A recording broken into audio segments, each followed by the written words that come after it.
Mapagpalang gabi po mga kapatid at nagagalak po kami na patuloy po namin kayong nakakasama sa ating midweek service face-to-face and online. Kaya mga kapatid, sama-sama po muna tayong umawit at magpuri sa ating Panginoon.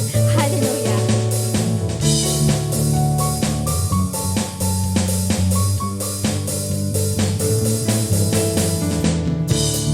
Ang Panginoon ay ating pupurihin. Ang Panginoon ay ating dakilain. Walang katulad ang pag-ibig niya. Siya'y laging tapat, walang kapantay. Ang Panginoon sa aking buhay, dakila siya. Dakila siya. Dakila siya. Dakila siya. Ang Panginoon ay ating pupurihin. Dadakilain. Ang Panginoon ay ating dakilain. Walang katulad ang pag-ibig niya. Siya'y laging tapat, walang kapantay. Ang Panginoon sa aking buhay, dakila siya. Dakila siya. Dakila siya. Dakila siya. Dakila siya. Dakila siya. Dakila siya. Dakila siya. Kahit maglaho man ang buong mundo, tanging si Jesus ang sandigan ko. Dakila siya. Dakila siya. Dakila siya. Dakila siya. Dakila siya. Dakila siya.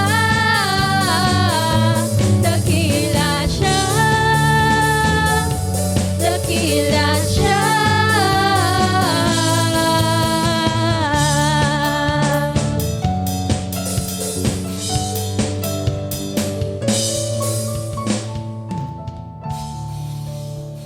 Hallelujah. Praise you, Panginoon. Panginoon, patuloy ka namin pinupuri. Dinadakila, Panginoon, ang pinakamataas sa pangalan, O Diyos, sa mga oras na ito, Panginoon. At nawa, Panginoon, ay maging kaluguran ito, Panginoon, sa iyong harapan, O Diyos. Hallelujah.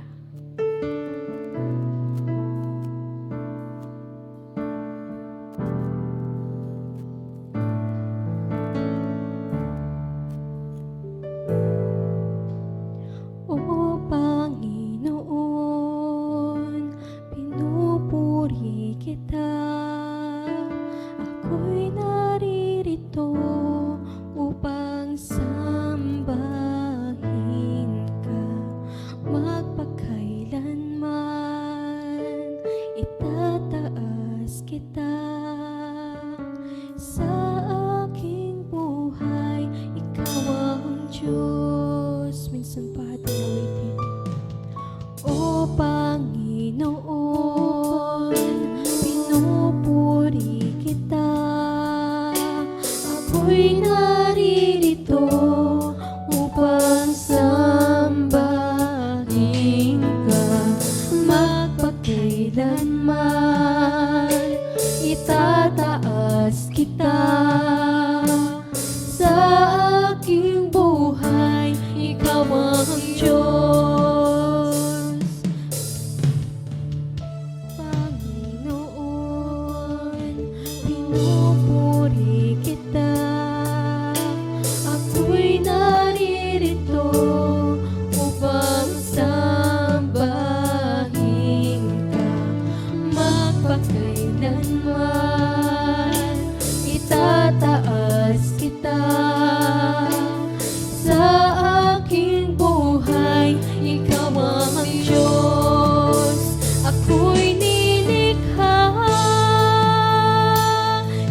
sadyang para sa'yo, lahat sa akin iaalay sa'yo, ang iyong kaluguran ang siyang nais ko, maging kagalakan sa puso mo.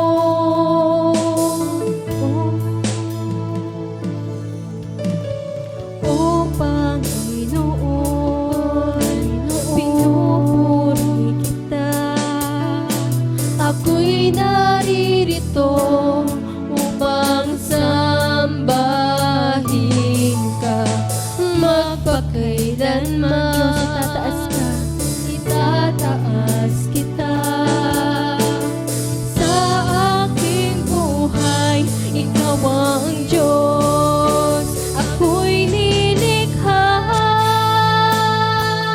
sadyang para sa'yo, lahat sa akin iaalay sa'yo, ang iyong kaluguran ang siyang nais ko, maging kagalakan sa puso mo. Sadyang para sa'yo, lahat sa akin iaalay sa'yo, ang iyong kaluguran ang siyang nais ko, maging kagalakan sa puso mo.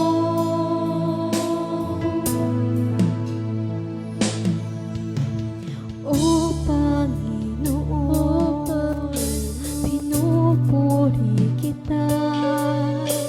Ako'y naririto upang sambahin ka, magpakailanman itataas kita. Sa aking buhay, ikaw ang Diyos.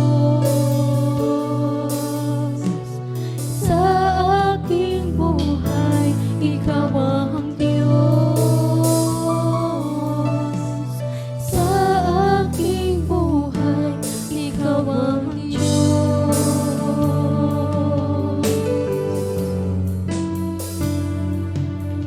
Hallelujah.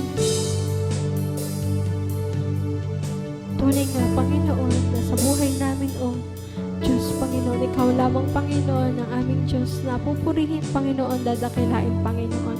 Ikaw lamang, Panginoon, at wala nang iba, Panginoon. Maghari ka, Panginoon, sa buhay namin, Panginoon. Nawa, Panginoon, ay putunay na madakila ka, Panginoon, ang iyong pangalan. Ito po ang aming samot dalangin na may pagpupuri at pagsamba sa pangalan lamang na aming Panginoon Jesus. Amen.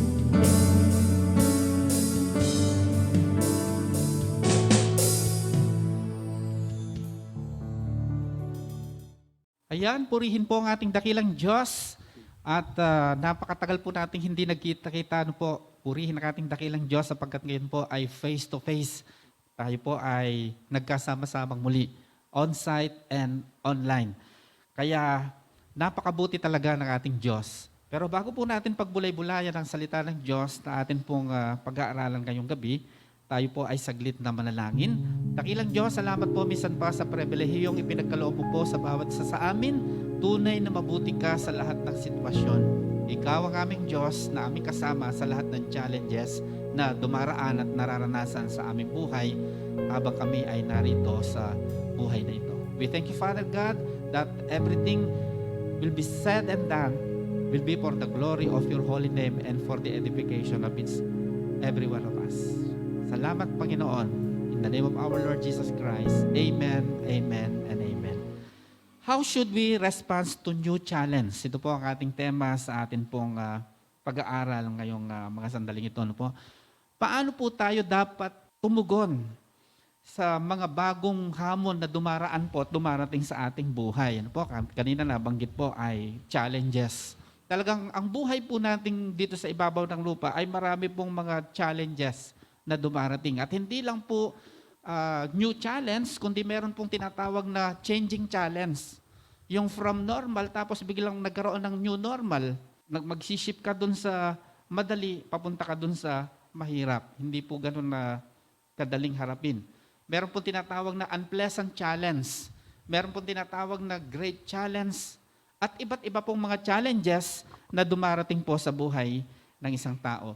Ang atin pong verse na atin pong pagbubulayan ngayong gabi ay Romans chapter 12, verse 12. Sabi po doon ay, be joyful in hope, patient in affliction, faithful in prayer. At isa pong classical example po na makita po natin sa Banal na Kasulatan ay si Ana. Ano po?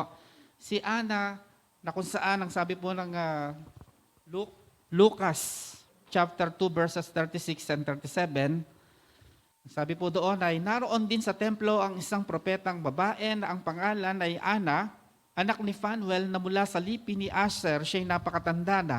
7 taon lamang silang nagsama ng kanyang asawa at ngayon 84 na taon na siyang biyuda. Lagi siya sa templo at araw-gabi sumasamba sa Diyos sa pamamagitan ng pag-aayuno at pananalangin. How should we respond to new challenge? Paano po natin dapat harapin o paano po tayo dapat tumugon sa mga bagong hamon sa ating buhay? Number 1, be joyful in hope. Magkaroon pa rin po ng kagalakan habang tayo naghihintay sa pag-asang darating na hatid ng ating Panginoon.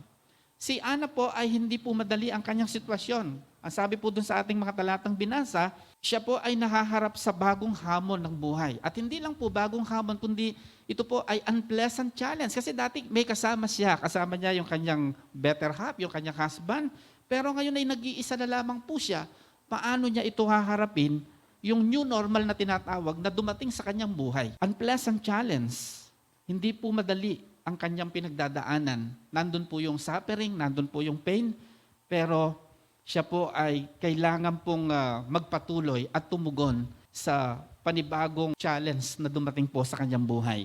Dahil ang kanyang asawa, nakasama po niyang naglilingkod sa Panginoon, kasama niyang nananalangin, nag-aayuno, sumasamba sa Panginoon, ay umuwi na sa Panginoon. Pangalawa, how should we respond to new challenge? Be patient in affliction. Maging matyaga pa rin sa mga dumarating po na pagsubok sa ating buhay. Maging matyaga pa rin sa atin pong paglilingkod kahit na nandoon po yung affliction. Pag sinabi pong affliction, ito po ay, affliction is a condition of great distress, suffering, or pain, grief, misery, sorrow. Ibig sabihin po ay meron kang pinagdadaanan pero nandun pa rin pong magtsitsaga ka pa rin.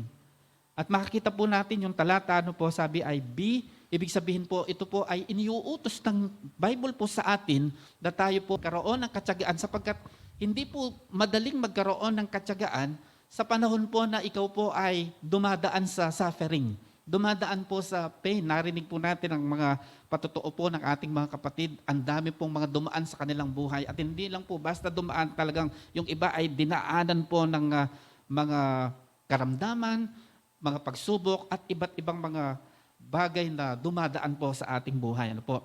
Be patient in affliction. Si Ana po ay nakita po natin dito na kung saan sa pagdaan po ng problema at pagsubok sa kanyang buhay, kinaya niya pong magkaroon ng katyagaan na naglilingkod, nagpapatuloy sapagkat ito po ay dahil sa biyaya ng Diyos. Tinanggap po niya na ito ang realidad ng buhay. Hindi na niya maibabalik pa ang kanyang better half, ang kanyang asawa na sumapiling na ng Panginoon, aalalahanin na lamang niya ang mga magandang alaala na nangyari sa kanilang buhay. At ang sabi po doon, gaano po katyaga? Gaano po tayo katyaga, mga kapatid? Gaano po katyaga itong si Ana? Sabi po ng Bible, siya po ay 84 years na nagtsitsaga, bumabalik-balik po sa templo, araw-araw, hindi lang po once a week, twice a week, kundi araw-araw, araw at gabi siya po ay nananalangin, nag-aayuno at sumasamba sa Panginoon. Pangatlo po, how should we respond to new challenge? Paano po tayo dapat tumugon sa mga bagong hamon ng buhay? Be faithful in prayer. Kahit nag-iisa na lamang po si Ana ay, sabi po ng Bible, nanatili po siyang nagtatapat na naglilingkod sa Panginoon. Kahit mag-isa na lamang siya, kahit wala na po siyang kasama, kahit walang nag-uutos sa kanya, kahit walang problema, magpipray pa rin po siya, mag-aayuno pa rin siya, sasamba pa rin siya, maglilingkod pa rin siya sa Panginoon, sapagkat ito na po ang kanyang naging buhay. Busy rin siya, marami rin po siyang mga bagay na ginagawa sa kanyang normal na buhay, subalit isang ehemplo na ipinakita po ng Bible na pwede rin pala tayong maging gano'n, na kapag ka po nag-shift yung dati nating buhay into new challenge, into new normal, ay magpapatuloy pa rin po tayo na maglilingkod sa Panginoon, magpapatuloy pa rin po tayo sa ating ginagawa sapagkat tapat ang Diyos na tumawag sa atin at bibigyan Kanya ng lakas, bibigyan niya po tayo ng lakas upang patuloy po nating pasalamatan, papurihan ang Diyos sa mga dumadaang mga challenges sa ating buhay. How should we respond to new challenge? Una po, be joyful in hope. Nandun pa rin pong tayo po ba ay nagagalak sa ating sitwasyon habang tayo po ay naghihintay ng pag-asa sa ating Panginoon. Pangalawa, be patient in affliction. Tayo po ba ay may katyagaan pa rin o nauubusan na ng katyagaan habang tayo po ay dumadaan sa suffering? And pangatlo po ay be faithful in prayer. Magpipray pa rin ba tayo? Sasamba pa rin po ba tayo? Magpapatuloy pa rin po ba tayo kahit mahirap ang mga sitwasyon? Ito po ang mga naranasan ni Ana. Subalit ang lahat po ng ito ay makakaya natin, magagawa po natin dahil sa lakas ng Diyos, dahil sa Kanyang biyaya na Kanya pong ipinaparanas sa atin. Magandang gabi po. God bless and glory to God. Purihin po ang Panginoon mga kapatid. Tayo po ay magsitayo at tayo po ay manalangin. O Diyos, naming amang makapangyarihan sa lahat, sa pangalan ni Jesus, O Panginoon, sinasamba ka namin. Pinupuri ka namin. Niluluwalhati ka namin, O Diyos, at ikinararangal namin, O Diyos, ang iyong dakilang pangalan. Tunay nga, Panginoon, na kami ay patuloy na nagpapasalamat sa mga bagay na ginagawa niyo po sa bawat sa amin. Salamat po, Panginoon, sa buhay, sa kalakasan. Salamat, O Diyos, sa pagtugon mo sa lahat ng aming mga pangangailangan, tulad sa buhay ni Ana, Panginoon. Kung paanong ikaw ay kumilo sa kanyang buhay at nagkaroon ng kagalakan sa kanyang puso at pag-asa, Panginoon. Ganon din, Panginoon, ang ginagawa mo sa amin, Panginoon. Ikaw ang aming Diyos na siyang nagpo-provide ng lahat ng aming mga pangailangan. Aming Diyos na makapangyarihan sa lahat, patuloy po naming inilalapit sa iyo ang bawat leader ng aming bansa, Panginoon. Ikaw, Panginoon, na siyang patuloy na manguna. Ikaw ang siyang patuloy na mangusap at ang kapayapaan ang siyang maghari sa aming bansa, Panginoon. Ganon din po, Panginoon, sa bawat leader na itinalaga niyo po sa iyong banal na iglesia. Ikaw ang siyang patuloy na kumilos at sumama sa bawat isa sa amin upang magkaroon kami ng kalakasan at katagumpayan sa lahat ng aming mga gagawin, Panginoon. At ang lahat ng ito ay maibalik namin sa iyo ang pinakamataas na papuri. O dakilang Diyos na makapangyarihan sa lahat, salamat po, Panginoon, sa gabing ito at muli mo kaming tinipon sa iyong bahay-sambahan upang ikaw ay sama-sama naming mabigyan ng kaluguran at ikarangalang iyong pangalan, Panginoon, at ikaw ay aming sambahin, Panginoon. Dalangin po namin, O Diyos, sa aming pansamantalang paghiwa-hiwalay, damhin namin, Panginoon, ang iyong masagalang pagpapala na palagi mong inilalaan sa bawat sa amin. Ikaw nawa, O Diyos, ang siyang patuloy na sumama at magkaloob ng lahat ng pangangailangan sa mga kapatid kong ito. Kalakasan, sa buhay, mga pinansyal na pangangailangan, Lord, kagalingan sa karamdaman. Tugunin niyo po, Panginoon, kung ano man ang meron silang kahilingan sa kanilang mga puso. O Panginoon, maraming salamat po. Tunay na kami patuloy na nagtitiwala at sa iyo lamang kami umaasa. Sa iyo po, O Diyos, ang pinakamataas na papuri, sa iyo ang pasasalamat, sa iyo, O Diyos, ang kaluwalhatian, kadakilaan, karangalan, at kapangyarihan. Ito po ang aming dalangin, O Panginoon, sa matamis na pangalan ni Jesus. Amen and amen. Amen. Maraming salamat po. Magkita-kita po muli tayo sa mga susunod pa nating activities. Sa Sunday po, ating face-to-face worship service sa ganap na 9 a.m. Yun po, kita-kits po.